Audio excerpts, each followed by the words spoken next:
கலாத்தியர் 1:10. இப்பொழுது நான் மனுஷரையா தேவனையா யாரை நாடி போதிக்கிறேன்?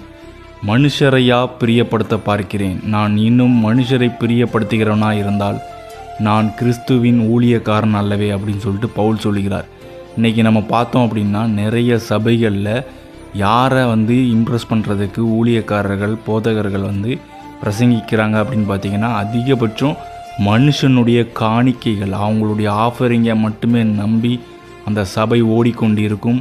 அது மட்டும் இல்லாமல் அவங்க மனுஷருடைய தயவை நம்பி என்ன செய்வாங்க, கிறிஸ்துவை மறந்து மனுஷரை இம்ப்ரெஸ் பண்ணுறதுக்கு அவங்களுக்கு ஆசீர்வாதங்கள் பெருகணும் அப்படின்னு சொல்லிட்டு அவங்கள ஆசீர்வதிக்கிறதுக்காக அதிக அளவில் என்ன செய்வாங்கன்னா உபதேசங்களை வழங்குகிறவங்களாக இருப்பாங்க.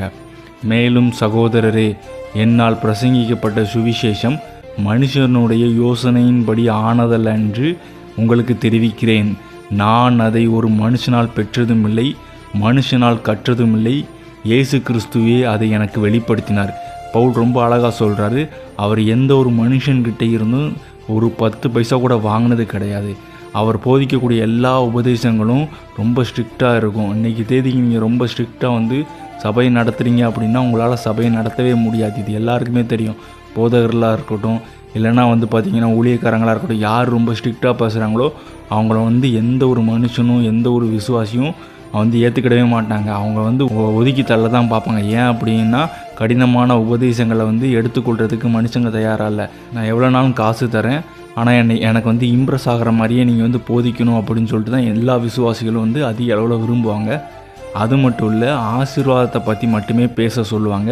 அதைத்தான் பவுல் செய்யவே மாட்டேன்னு சொல்கிறார். நான் யாரை பிரியப்படுத்த வேண்டும்?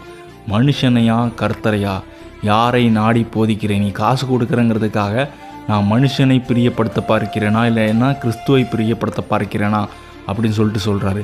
நீங்கள் காசு கொடுக்குறீங்க அப்படிங்கிறதுக்காக நான் வேதத்தை உங்களுக்கு சொல்லாமல் உங்களுக்கு பிரியப்பட்ட போதனைகளை போதிக்க முடியுமா அப்படின்னு சொல்லிட்டு பவுல் சொல்கிறாரு. நாங்கள் உங்களுக்கு பிரசங்கித்த சுவிசேஷத்தை அல்லாமல் நாங்களாவது வானத்தில் இருந்து வருகிற ஒரு தூதனாவது வேறொரு சுவிசேஷத்தை உங்களுக்கு பிரசங்கித்தால் அவன் சபிக்கப்பட்டவனாய் இருக்க கடவன்.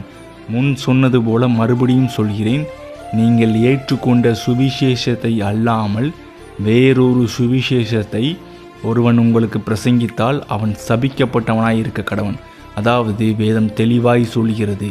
வேதம் சொல்லாத ஒரு சுவிசேஷத்தை உங்களுக்கு பிரசங்கிக்கிறாங்க, அந்த வார்த்தைகள் எப்படிப்பட்ட வார்த்தைகளாக இருக்கும்? சபிக்கப்பட்ட வார்த்தைகளாக இருக்கும்னு வேதம் தெளிவாய் சொல்கிறது.